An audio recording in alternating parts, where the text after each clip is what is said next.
ಸವಣೂರು ತಾಲೂಕಿನ ಸವಣೂರಿನಲ್ಲಿ ಎಗ್ಗಿಲ್ಲದೆ ನಡೆಯುತ್ತಿದೆ ಮರಳು ದಂಧೆ.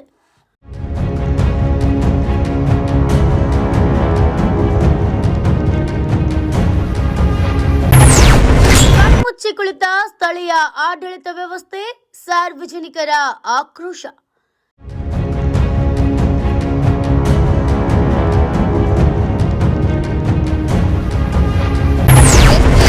ಎತ್ತರವಾದರೂ ಕ್ಯಾರೆ ಎನ್ನದ ಮರಳು ದಂಧೆಕೋರರು.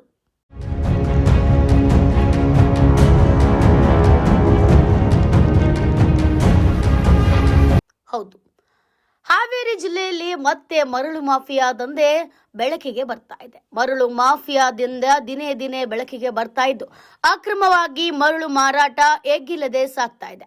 ಎಲ್ಲಿ ನೋಡಿದ್ರಲ್ಲಿ ಮರಳಿನ ರಾಶಿ ಕಾಣಿಸ್ತಾ ಇದೆ. ಇದು ಹಾವೇರಿ ಜಿಲ್ಲೆಯ ಸವಣೂರು ಪಟ್ಟಣದಲ್ಲಿ ಅಕ್ರಮವಾಗಿ ಸಂಗ್ರಹಿಸಿಟ್ಟಿರುವ ಮರಳು ರಾಶಿಗಳು. ಈ ಮರಳುಗಳು ಸಾದಿಕ್ ಆರ್ ಕಬನೂರ್ ಮತ್ತು ಗೌಸಿಮಿಯಾ ಬಳ್ಳಾರಿ ಎನ್ನುವವರಿಗೆ ಸೇರಿದ ಅಡ್ಡಿಗಳಾಗಿದ್ದು ಇನ್ನೂ ಹಲವಾರು ಅಡ್ಡಿಗಳಿದ್ದು ಸಂಬಂಧಪಟ್ಟ ಅಧಿಕಾರಿಗಳು ಮಾತ್ರ ಈ ಬಗ್ಗೆ ಕೆಲಸ ಮಾಡ್ತಿಲ್ಲ ಎಂದು ಸ್ಥಳೀಯರು, ಸಾರ್ವಜನಿಕರು ಆಕ್ರೋಶವನ್ನ ವ್ಯಕ್ತಪಡಿಸುತ್ತಿದ್ದಾರೆ. Bureau report, news pulse, Savanur.